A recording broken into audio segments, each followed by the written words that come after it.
Hi friends, welcome back to my channel. Friends, ఈ వీడియోలో మనం ఆర్థమెటిక్లో భాగంగా సింపుల్ ఇంట్రెస్ట్ అనే టాపిక్ గురించి ఈ వీడియోలో మనం క్లియర్గా చూద్దాం. సో నేను 2 days బ్యాక్ నా ఛానల్ యొక్క కమ్యూనిటీ టాబ్లో ఒక పోస్ట్ అనేది పెట్టడం జరిగింది. సో ఆర్ఆర్బి అండ్ గ్రూప్ డికి సంబంధించినటువంటి మ్యాథమెటిక్స్ క్లాసెస్ చేయాలా వద్దా అని చెప్పేసి ఒక పోల్ అనేది పెట్టడం జరిగింది. సో చాలామంది దానికి రెస్పాండ్ కావడం జరిగింది. సో అంటే గ్రూప్ డి అండ్ ఎన్టీపీసీకి సంబంధించినటువంటి ఆల్ ఆర్థమెటిక్ టాపిక్స్ చేయండి సార్ అని చెప్పేసి చాలామంది నాకు కామెంట్ పెట్టారు. సో దానిలో భాగంగా నేను ఈ వీడియోస్ అనేది చేస్తున్నాను. టోటల్గా అండ్ గ్రూప్ డికి అండ్ ఎన్టీపీసీకి సంబంధించినటువంటి ఆర్థమెటిక్ క్లాసెస్ అండ్ జనరల్ అవేర్నెస్కి సంబంధించిన టాపిక్స్ కూడా నేను చేయడానికి ప్రయత్నం చేస్తాను. సో వీడియోలోకి వెళ్ళే ముందు ఇంకా ఎవరైనా నా ఛానల్ని సబ్స్క్రైబ్ చేసుకోకుంటే ఖచ్చితంగా ఛానల్ని సబ్స్క్రైబ్ చేసుకోండి. సో ఈ వీడియో మీకు యూస్ఫుల్ అనిపిస్తే వీడియోని ఖచ్చితంగా లైక్ చేయండి. సో మీరు లైక్ చేస్తే మాకు ఎంతో సపోర్ట్గా ఉంటుంది. సో మరిన్ని ఇటువంటి వీడియోస్ నేను అందించడానికి ప్రయత్నం చేస్తాను. ఒకసారి చూద్దాం మన టాపిక్లోకి వెళ్తే మనం ఇక్కడ. సో నేను ఫస్ట్ టాపిక్ వచ్చేసి సింపుల్ ఇంట్రెస్ట్ తీసుకుంటున్నాను. సో నెక్స్ట్ మళ్ళీ కాంపౌండ్ ఇంట్రెస్ట్ చెప్తాను. సింపుల్ ఇంట్రెస్ట్ పైన ఉండేటువంటి బేసిక్ కాన్సెప్ట్ అనేది వీడియోలో ఎక్స్ప్లెయిన్ చేస్తాను. సో బేసిక్ కాన్సెప్ట్ అండ్ కాన్సెప్ట్కి అనుగుణంగా ఉండేటువంటి కొన్ని ఇంపార్టెంట్ ప్రాబ్లమ్స్ కూడా ఎక్స్ప్లెయిన్ చేస్తాను. సో అభ్యర్థులు ఒకటి గుర్తుంచుకోవాలి, ఏదైనా కూడా మనకు కాన్సెప్ట్ అనేది పర్ఫెక్ట్గా తెలియాలి. తెలిసినప్పుడే మనం ఏ ప్రాబ్లం అయినా చేయగలుగుతాం. సో ఏ మ్యాథమెటిక్స్ టీచర్ కావచ్చు, ఆర్థమెటిక్ చెప్పేటువంటి టీచర్ కావచ్చు, బోర్డు మీద చెప్పేటువంటి ప్రాబ్లమ్స్ అనేది ఎగ్జామ్లో రావు, గుర్తుంచుకోండి. కానీ కాన్సెప్ట్ మాత్రం వస్తే ఆ ప్రాబ్లం చేసేటువంటి క్యాపబిలిటీ మాత్రం ఇక్కడ మనకు దొరుకుతుంది అనమాట. సో ఇక్కడ మీరు ఏదైతే ఎక్స్ప్లెయిన్ చేసే ప్రాబ్లం యాజ్ ఇట్ ఈస్గా ఏ కాంపిటేటివ్ ఎగ్జామ్లో రాదు, అది మాత్రం ఫస్ట్ గుర్తుంచుకోండి. బట్ కాన్సెప్ట్ ఓరియంటెడ్ ప్రాబ్లమ్స్ మాత్రం ఎగ్జామ్లో దిగుతాయి. 100% మనం ఏదైతే కాన్సెప్ట్ నేర్చుకుంటామో ఆ కాన్సెప్ట్కి అనుగుణంగా మనకు ప్రాబ్లం వస్తుంది ఎగ్జామ్లో. బట్ ఇక్కడ చేసినటువంటి బోర్డుగా మేము ఏవైతే ఇంపార్టెంట్ అని ఎక్స్ప్లెయిన్ చేసే ప్రాబ్లమ్స్ యాజ్ ఇట్ ఈస్గా రావు, అది అభ్యర్థులు గుర్తుంచుకోండి. సో మీరు చెప్పేటి ఈజీగా ఉంటాయి, ఎగ్జామ్లో వచ్చేటి డిఫరెంట్ ఉంటాయి. అంటే ఆ డిఫరెంట్ ప్రాబ్లమ్స్ అనేది ఎట్లా చేయగలుగుతాం అంటే మనం ఈ కాన్సెప్ట్ తెలిస్తేనే చేయగలుగుతాం. ఓకేనా? ఫస్ట్ కాన్సెప్ట్, అది నాన్ మ్యాథ్స్ వాళ్ళు కావచ్చు, మ్యాథ్స్ వాళ్ళు కావచ్చు, ఫస్ట్ కాన్సెప్ట్ నేర్చుకోండి. ఏ టాపిక్ అయినా పర్లేదు, ముందు కాన్సెప్ట్ నేర్చుకున్న తర్వాత దాని మీద నెంబర్ ఆఫ్ ప్రాబ్లమ్స్ మీరు కనుక ప్రాక్టీస్ చేస్తే మంచి రిజల్ట్ అనేది 100% ఉంటుంది. సో చూద్దాం ఒకసారి మనం సింపుల్ ఇంట్రెస్ట్ అనే టాపిక్ మీద చూద్దాం. So simple interest simple interest మనం తెలుగులో బార్ వడ్డీ అంటాం. దీన్ని మనం ఎస్ఐ అని రిప్రజెంట్ చేస్తాం. సో ఇక్కడ చూసినట్లయితే సో మనకు సింపుల్ ఇంట్రెస్ట్లో కనబడేటువంటిది అసలు యాక్చువల్గా సింపుల్ ఇంట్రెస్ట్ ఎక్కడ యూజ్ చేస్తాం, మనం డే టు డే లైఫ్లో చాలా యూజ్ చేస్తూ ఉంటాం. జనరల్గా ఎవరికైనా మనం కొంత మనీని అప్పుగా ఇచ్చినప్పుడు వాళ్ళ దగ్గర నుంచి మళ్ళీ మొత్తం తీసుకున్నప్పుడు కొంత ఇంట్రెస్ట్ అనేది మనకు వస్తుంది. సో దాన్ని బేస్ చేసుకొని మనం సింపుల్ ఇంట్రెస్ట్ అనేది చేస్తూ ఉంటాం. సో దానిలో మనకి ఎగ్జామ్ పాయింట్ ఆఫ్ వ్యూలో కొన్ని మిస్ చేసి ఇస్తాడు. అమౌంట్ కనుక్కోమన్నప్పుడు ప్రిన్సిపల్ కనుక్కోమంటాడు, ఒక్కొక్కసారి ప్రిన్సిపల్ మిస్ చేసి రిమైనింగ్ కనుక్కోమంటాడు, ఒక్కొక్కసారి రేట్ ఆఫ్ ఇంట్రెస్ట్ కనుక్కోమంటాడు. ఈ 3ని బేస్ చేసుకొని మనకు డిఫరెంట్ క్వశ్చన్స్ అనేది అక్కడ ఎగ్జామ్లో ఇవ్వడం జరుగుతుంది. సో ఒకసారి చూద్దాం యాక్చువల్గా ప్రిన్సిపల్ అంటే ఏంటి. సో పి అంటే మనకు ప్రిన్సిపల్, దీన్నే మనం తెలుగులో అసలు అని చెప్పేసి అంటాం. అదేవిధంగా టైం, సో మనం ఎంత టైం ఇస్తామో దీన్నే మనం తెలుగులో కాలం అని చెప్పేసి అంటాం. మనం ఇచ్చేటువంటి టైం ఇప్పుడు 2 yearsకి 3 yearsకి మనం అప్పుగా ఇస్తాం కదా, దాన్ని మనం టైంగా రిప్రజెంట్ చేస్తాం. సో ఆర్ అంటే రేట్ ఆఫ్ ఇంట్రెస్ట్, వడ్డీ అని చెప్పేసి అంటాం. సో చాలామందికి ఈ కాన్సెప్ట్ తెలిసే ఉంటుంది. ఒకసారి మళ్ళీ రివైజ్ చేస్తున్నాను. సో యాక్చువల్గా సింపుల్ ఇంట్రెస్ట్కి ఫార్ములా ఏంటంటే మనకు P × T × R/100, PTR/100 అనేటువంటి ఫార్ములా మీద బేస్ చేసుకొని మనకు మ్యాక్సిమం ప్రాబ్లమ్స్ అనేది దీనిలో సాల్వ్ చేయవచ్చు. సో ఇది చాలా ఇంపార్టెంట్. ఇక్కడ P అంటే మనకి ప్రిన్సిపల్ అండ్ T అంటే టైం, R అంటే రేట్ ఆఫ్ ఇంట్రెస్ట్, అంటే మనం ఇంట్రెస్ట్కి ఇస్తాం కనుక దాని రేట్ ఆఫ్ ఇంట్రెస్ట్ తీసుకుంటాం. సో ఇక్కడ ఇది డైరెక్ట్ అండ్ దీన్ని బేస్ చేసుకొని మళ్ళీ మనకు 3 సబ్ ఫార్ములాస్ ఉంటాయి. అంటే ఇక్కడ ఏదైనా ఒకటి మిస్ చేసినప్పుడు, ఒకవేళ మనం ప్రిన్సిపల్ అసలు కనుక్కోమన్నప్పుడు ఫార్ములా ఏంటంటే 100 × I/T × R. సో ఇక్కడ గుర్తుంచుకోండి, ప్రతిసారి మనకు న్యూమరేటర్లో 100 × I అనేది వస్తుంది. ఓకే, ఇక్కడ కూడా ఏది అనుకోమన్నా కూడా 100 × I అనేది కామన్గా వస్తుంది. సో పీటీఆర్లో ఏదైతే మిస్ అవుతుందో మనకు పీ అనుకోమంటున్నాం కనుక ఈ మిస్ అయిన 2 terms మనకు డినామినేటర్లో కనబడుతుంటాయి. ఇది చాలామంది తెలిసినట్టు, గుర్తుంచుకోవడానికి నాన్ మ్యాథ్స్ వాళ్ళకి చెప్తున్నాను. సో డైరెక్ట్గా మనకు ప్రిన్సిపల్ కనుక్కోమన్నప్పుడు సో 100 × I/T × R. సో ఇక్కడ మనకు 100 I వాల్యూ ఇచ్చేస్తాడు, T ఇచ్చేస్తాడు, రేట్ ఆఫ్ ఇంట్రెస్ట్ ఇస్తాడు. దానిలో సబ్స్టిట్యూట్ చేస్తే మనకు ప్రిన్సిపల్ అనేటువంటిది రావడం జరుగుతుంది. దీన్నే మనం అసలు అని చెప్పేసి అంటాం. సో సమ్ అని కూడా అడుగుతాడు ఒక్కొక్కసారి. సమ్ అన్నా కూడా అండ్ ప్రిన్సిపల్ అన్నా కూడా ఒకటే మీనింగ్, గుర్తుంచుకోండి. అండ్ నెక్స్ట్ టైం, సేమ్ దీనిలాగానే టైం అంటే మనకి ఏమొస్తుంది. సో పీటీఆర్లో టైం మనం సబ్జెక్ట్గా తీసుకున్నప్పుడు రిమైనింగ్ 2 అనేటువంటి మన డినామినేటర్లో వస్తాయి. 100 × I అనేటువంటిది కామన్గా వస్తుంది. అండ్ ఆర్ కనుక తీసుకుంటే సేమ్ మళ్ళీ 100 × I/ అంటే రేట్ ఆఫ్ ఇంట్రెస్ట్ ఫైండ్ చేయడానికి P × T. ఇది జనరల్గా డైరెక్ట్. సో ఈ బేస్లో మన క్వశ్చన్ అనేది అడగట్లేదు, దీన్ని కొంచెం లాజికల్ బేస్లో అడుగుతాడు. ఇంత ఈజీగా క్వశ్చన్ అనేది ఎగ్జామ్లో రాదు, డైరెక్ట్గా ప్రిన్సిపల్ కనుక్కున్నాడు. కానీ ప్రిన్సిపల్ కనుక్కునేటువంటి ప్రాసెస్లో కొంచెం లాజికల్గా క్వశ్చన్ అడుగుతాను. అటువంటి క్వశ్చన్స్ 1-2 క్వశ్చన్స్ నేను మళ్ళీ ఎక్స్ప్లెయిన్ చేస్తాను. సో ఇవి బేసిక్ ఫార్ములాస్ సింపుల్ ఇంట్రెస్ట్ని బేస్ చేసుకున్నటువంటి. అండ్ నెక్స్ట్ అమౌంట్, మనం ఏదైతే ఇంట్రెస్ట్ అయితే ఇస్తామో అది ఇచ్చిన తర్వాత మనకు టోటల్ అమౌంట్ ఇస్తాడు. ఆ టోటల్ అమౌంట్ ఇచ్చినప్పుడు దానిలో మనం ఇచ్చినటువంటి ప్రిన్సిపల్ ఉంటుంది, అంటే మనం ఇచ్చినటువంటి అసలు ఉంటుంది, దానికి కొంత మనకు వడ్డీ కూడా రావడం జరుగుతుంది. అంటే ఫర్ ఎగ్జాంపుల్ మనం ఏదైనా ఒక 600 రూపీస్ ఒక వ్యక్తికి ఇస్తే అతను ఒక 100 రూపీస్ మనకు ఒక 1 ఇయర్లో మనకి ఇచ్చేసింది అనుకోండి. సో అప్పుడు ఈ 1 ఇయర్లో మొత్తం మనకి ఎంత ఇచ్చేసి 700 రూపీస్ ఇస్తాడు కదా. ఈ 700 రూపీస్నే మనం అమౌంట్ అంటాం. సో ఇది మనం ఇచ్చింది ప్రిన్సిపల్, ఇది మనకి ఏమి యాడ్ చేసి ఇస్తున్నాడు, 100 రూపీస్ ఇంట్రెస్ట్ యాడ్ చేసి ఇస్తున్నాడు కనుక దీన్ని అమౌంట్ కింద తీసుకుంటాం, principal plus I. So principal as it ఈస్గా రాసుకుంటే ఇక్కడ మనం ఐ ఈక్వల్ టు మనకు ఫార్ములా ఉంది కదా, దీన్ని ఐ ఈక్వల్ టు కూడా రిప్రజెంట్ చేయవచ్చు. I nothing but simple interest. So దీనిలో సబ్స్టిట్యూట్ చేసి మనం పీని కనుక కామన్ తీస్తే ఇక్కడ డైరెక్ట్ ఫార్ములా ఏంటంటే amount equal to P into 1 + TR/100. గుర్తుంచుకోండి. ఒక చిన్న లాజిక్ ఇక్కడ ఏంటంటే చాలా మంది కన్ఫ్యూజ్ అయ్యేది ఏంటంటే, నేను మళ్ళీ కాంపౌండ్ ఇంట్రెస్ట్ చెప్పినప్పుడు కూడా మళ్ళీ మీకు చెప్తాను. సో కాంపౌండ్ ఇంట్రెస్ట్లో కూడా సేమ్ ఇదే ఫార్ములా ఉంటుంది మన అక్కడ అమౌంట్ కనుక్కోవడానికి. అదేంటంటే పీ ఇంటూ 1 + ఇక్కడ టైం ఉంటుంది, R/100 ఉంటుంది. టైం అనేది అక్కడ పవర్లో వస్తుంది అనమాట. ఇక్కడ టైంను మల్టిప్లై చేస్తాం, అక్కడ పవర్లో వస్తుంది, గుర్తుంచుకోండి. ఓకేనా. ఇక్కడ టైం అనేటువంటిది రేట్ ఆఫ్ ఇంట్రెస్ట్కు మల్టిప్లై అవుతుంది, అక్కడ ఏమవుతుందంటే పవర్ వస్తుంది. సేమ్ ఫార్ములా ఉంటుంది, బట్ ఇక్కడ R⁴n అనేది రావడం జరుగుతుంది కాంపౌండ్ ఇంట్రెస్ట్కు. అండ్ ఇక్కడ ఉండేటువంటి సింపుల్ ఇంట్రెస్ట్లో ఉన్నటువంటి అమౌంట్ గల డిఫరెంట్. చాలామంది కొంతమంది ఆ ఫార్ములా ఇక్కడ రాసి చేస్తారు. సో గుర్తుంచుకోండి. సో ఇవి టోటల్గా మనకు బేసిక్ ఫార్ములాస్ అనమాట. ఈ కాన్సెప్ట్తో మన ప్రాబ్లమ్స్ అనేది చూద్దాం. ఒక 3-4 ప్రాబ్లమ్స్ అనేది నేను వీడియోలో ఎక్స్ప్లెయిన్ చేస్తాను, వీటిని ఎట్లా యూజ్ చేసుకొని ఆన్సర్ చేయాలని చెప్పేసి చూద్దాం. ఒకసారి నెక్స్ట్ ప్రాబ్లం చూద్దాం. సో క్వశ్చన్ చూద్దాం ఒకసారి. ఇక్కడ నేను క్వశ్చన్ ఇంగ్లీష్లో రాస్తున్నాను, దాన్ని తెలుగులో కూడా ఎక్స్ప్లెయిన్ చేస్తాను. సో ఎందుకంటే Telugu medium and English medium వాళ్ళకి ఇద్దరికి యూస్ఫుల్గా ఉంటుందని చెప్పేసి ఇట్లా చెప్తున్నాను. క్వశ్చన్ ఇంగ్లీష్లో ఉన్నప్పటికీ నేను తెలుగులో కూడా మీకు క్లియర్గా ఎక్స్ప్లెయిన్ చేస్తాను. సో క్వశ్చన్ చూస్తే, what some of money must be given as a simple interest for 6 months at the 4% per annum in order to earn 150 rupees interest.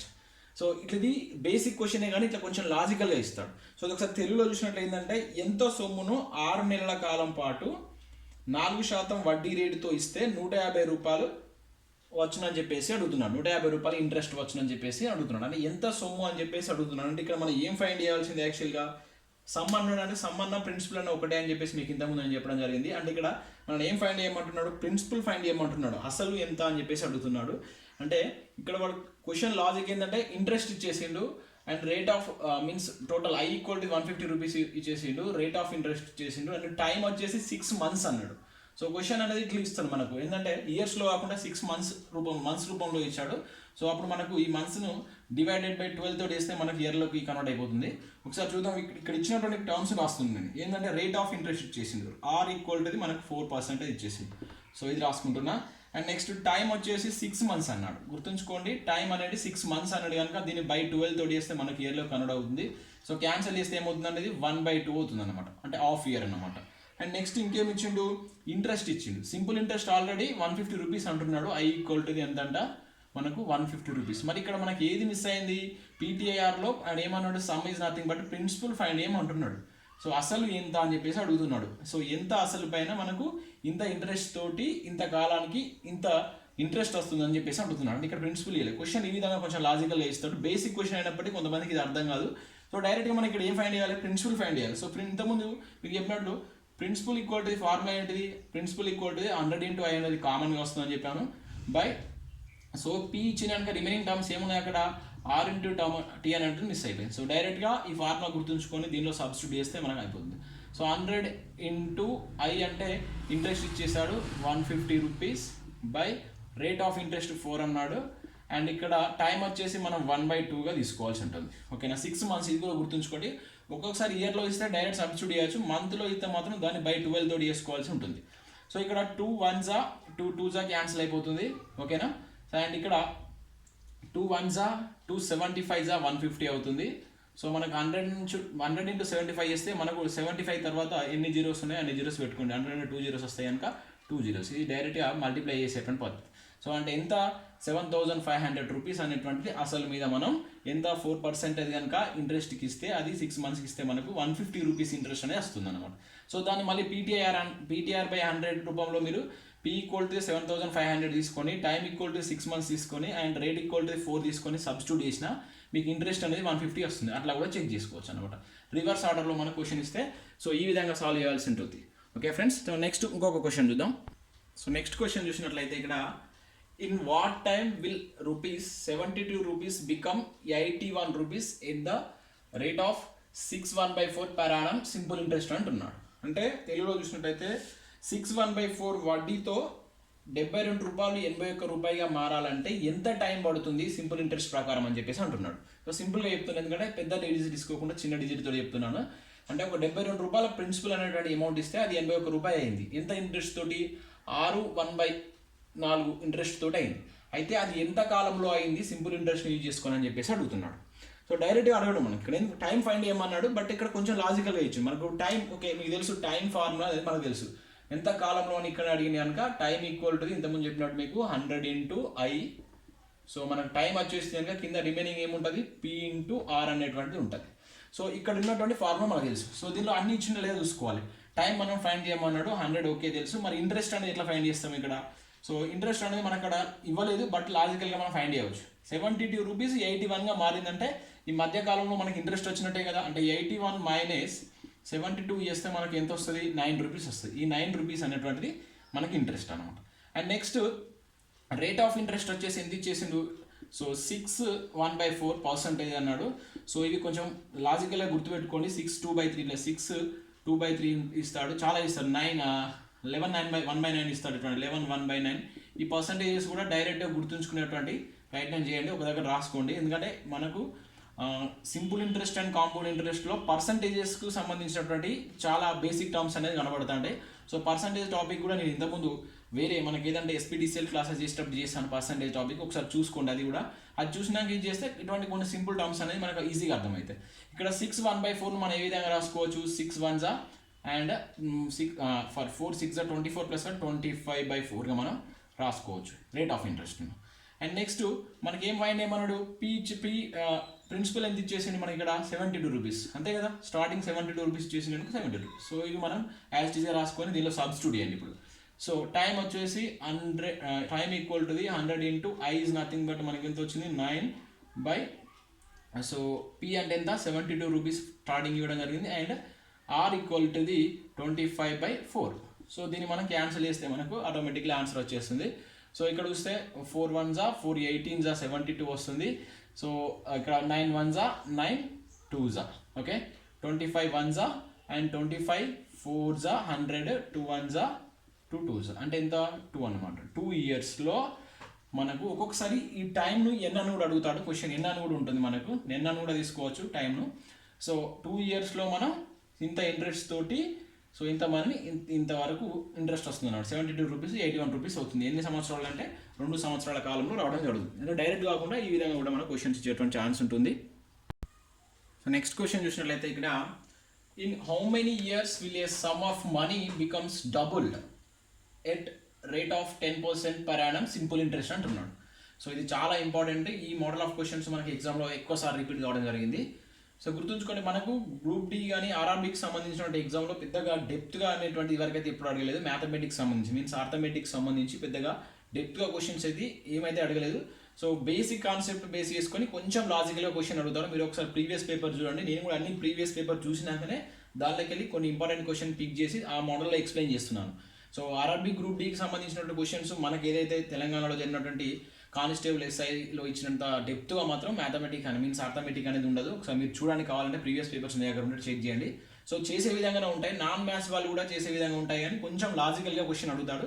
Concept correct నేర్చుకొని పోండి, 100% మ్యాథమెటిక్స్లో మీరు సక్సెస్ అవుతారు. సో ఇక్కడ చూద్దాం. సో ఇక్కడ question చూసినట్లయితే ఒకసారి తెలుగులో ఎక్స్ప్లెయిన్ చేస్తాను. ఇక్కడ ఏమి ఇచ్చాడంటే మనకు ఎన్ని సంవత్సరాలకు ఒక అమౌంట్ అనేటువంటిది 10% ఇంట్రెస్ట్ తోటి డబుల్ అవుతుందని చెప్పేసి అంటున్నాడు. ఈ క్వశ్చన్స్ మీరు ఆల్రెడీ చూసే ఉంటారు చాలాసార్లు. అంటే ఎన్ని సంవత్సరాలు, ఇక్కడ ఏమంటున్నాడు మనం టైం ఫైండ్ ఏమంటున్నాడు అంటే టైం ఎంత అని చెప్పేసి అంటున్నాడు. ఎన్ని సంవత్సరాల్లో 10% అంటే ఇక్కడ ఏమి ఇవ్వలేదు మనకు, ఆ అమౌంట్ ప్రిన్సిపల్ అనేది ఏమి ఇవ్వలేదు, అసలు యాక్చువల్లీ ఏమి లేదు, ఓన్లీ రేట్ ఆఫ్ ఇంట్రెస్ట్ ఇచ్చేసి అది డబుల్ అవుతుంది, అది ఎన్ని సంవత్సరాలు కనుక్కోమంటున్నాడు.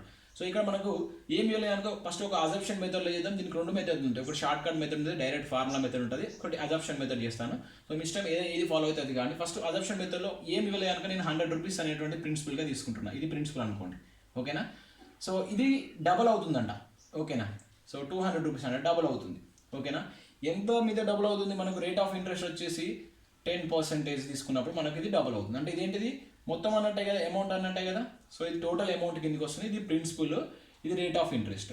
అంటే ఇక్కడ ఇది డబల్ అయిందంటే 100 రూపీస్ 200గా మారిందంటే మనకి ఎంత ఇంట్రెస్ట్ వచ్చింది, 100 రూపీస్ అనేటువంటి ఇంట్రెస్ట్ వచ్చింది. దీన్ని ఐ కింద తీసుకుంటున్నా. ఇది అజంప్షన్ మెథడ్లో తీసుకుంటున్నా. ఇది అమౌంట్ అవుతుంది, టోటల్ అమౌంట్. ఇది ప్రిన్సిపల్. ఎందుకు ప్రిన్సిపల్, మనం ఫస్ట్ నేను అజంప్షన్ మెథడ్లో 100 తీసుకుంటే అది 200 డబల్ ఉన్నాడు కనుక 200 అయింది. సో ఎంత ఇంట్రెస్ట్ మీద 10% మీద తీసుకున్నప్పుడు అది వీటి మధ్య తేడా ఎంత ఉంది, 100 కనుక అది మనకి ఇంట్రెస్ట్ అవుతుంది. ఓకేనా. సో ఇప్పుడు మనకు టైం ఫార్ములా ఏంటిది, time equal to the 100 into I by so P into R, అంతే కదా టైం ఫార్ములా. సో డైరెక్ట్ అలా సబ్స్టిట్యూట్ చేయాలి, డైరెక్ట్ మనకు ఆన్సర్ వచ్చేసింది. 100 into I is nothing but ఎంత, మనకు ఇంట్రెస్ట్ వచ్చేసి కూడా మనకు 100 రావడం జరిగింది ఇక్కడ. అండ్ ప్రిన్సిపల్ వచ్చేసి మనకి ఏం తీసుకున్నాం, 100 తీసుకున్నాం. అండ్ నెక్స్ట్ ఆర్ వచ్చేసి 10 అన్నాం. ఓకేనా. సో ఇక్కడ ఈ 200 100 క్యాన్సిల్ అయిపోతే 10 1s are 10. అంటే 10 ఇయర్స్లో మనకు అది డబల్ అవుతుంది అనమాట. మనం బ్యాంక్లో కొంతమంది అమౌంట్ వేసినప్పుడు, ఫిక్స్డ్ డిపాజిట్ చేసినప్పుడు ఎన్ని సంవత్సరాలకు 1,00,000 రూపాయలు 2,00,000 రూపాయలు అవుతాయి అని చెప్పేసి అంటాం. సో ఇది కూడా అటువంటి మోడలే అన్నమాట. మనకు 1,00,000 రూపాయలు ఇన్వెస్ట్మెంట్ చేస్తే 10% మీద ఇంట్రెస్ట్ చేస్తే మనకు మళ్ళీ 1,00,000 రూపాయలు కావాలంటే 10 ఇయర్స్ పడుతుంది అనమాట దాని మీనింగ్. సో దీని ఇంకా షార్ట్కట్లో చెప్పాలంటే దీనికి ఒకటి ఉంటుంది మనకు, టైమ్స్ -1 ఆర్ ఇంటూ 100 అనమాట. ఇది డైరెక్ట్గా ఫార్ములా. టైమ్స్ అంటే ఇక్కడ డబుల్ 2 టైమ్స్ అని ఇస్తారు, ఒక్కొక్కసారి డబుల్ అని ఇస్తారు, 3 టైమ్స్ 4 టైమ్స్ 6 టైమ్స్ అని ఇస్తారు. టైమ్స్ -1 ఎందుకంటే 1 ఎందుకు చేస్తామంటే ఆల్రెడీ 1 టైం మనకు ఉంటుంది కనుక. సో దాంట్లోకి వెళ్ళి 1 టైం తీసేసి మనం బై ఎంతైతే ఇంట్రెస్ట్ ఇచ్చిందో దాన్ని ఇంటూ 100 చేస్తే మనకు వస్తుంది. ఒకసారి చూద్దాం. ఇక్కడ ఎన్ని టైమ్స్ అన్నాడు, 2 టైమ్స్ కదా. డబుల్ అంటే 2 టైమ్స్ కదా, 2 - 1 ఆర్ అంటే ఎంత, 10% ఇంటూ 100 అనమాట. ఇది డైరెక్ట్ ఫార్ములా. సో 2 - 1 అంటే ఎంత, 1/10 ఇంటూ 100. సో 10 10s are 100 అంటే ఎంత వచ్చింది మళ్ళీ 10 ఇయర్స్. ఓకేనా. ఇక్కడ ఎన్ని 3 టైమ్స్ ఇస్తే 3 - 1, 4 టైమ్స్ ఇస్తే 4 - 1. సేమ్ ఇదే ప్యాటర్న్లో చేయవచ్చు. ఇది గుర్తుంచుకున్న పర్లేదు, లేదంటే కాన్సెప్ట్ ఓరియంటెడ్ చేసిన మీకు ఆన్సర్ రావడం జరుగుతుంది. చాలా ఇంపార్టెంట్ మెథడ్, చాలాసార్లు రిపీట్ అయినటువంటి ప్రాబ్లం ఇది. సో ఇది ఫ్రెండ్స్ మనం ఈ వీడియోలో చూడడం జరిగింది. సో ఇంకా చాలా ప్రాబ్లమ్స్ ఉన్నాయి. నెక్స్ట్ వీడియోలో ఓన్లీ ప్రాబ్లమ్స్ మీద ఒక 10 ప్రాబ్లమ్స్ వరకు 10 మోడల్స్ అనేది ఎక్స్ప్లెయిన్ చేస్తాను. సో ఇది పార్ట్ 1 కింద చూడవచ్చు. నెక్స్ట్ పార్ట్ 2 కూడా నేను అప్లోడ్ చేస్తాను. దానిలో కూడా ఇంకా సింపుల్ ఇంట్రెస్ట్కి సంబంధించినటువంటి డిఫరెంట్ మోడల్స్ అనేవి ఉన్నాయి, డిఫరెంట్ క్వశ్చన్స్ కూడా ఉన్నాయి. సో వాటిని ఆల్రెడీ తయారు చేశాను. సో అది నెక్స్ట్ వీడియోలో అందిస్తాను. సో వీడియో లెంత్ అవుతుందని చెప్పేసి ఇక్కడికి ఆపేస్తున్నాను. సో నెక్స్ట్ పార్ట్ 2 అనేటువంటిది సో నేను రేపు అప్లోడ్ చేస్తాను. ఖచ్చితంగా నా ఛానల్ ఫాలో అవ్వండి. అదేవిధంగా ఇంకెవరైనా నా ఛానల్ సబ్స్క్రైబ్ చేసుకోకుండా ఖచ్చితంగా ఛానల్ సబ్స్క్రైబ్ చేసుకోండి. వీడియోను ఖచ్చితంగా లైక్ చేయండి. సో మీరు లైక్ చేస్తే మాకు ఎంతో సపోర్ట్గా ఉంటుంది. సో మరిన్ని ఇటువంటి వీడియోస్ నేను మీకు అందించడానికి ప్రయత్నం చేస్తాను. So thank you watching for this video. Thank you everyone.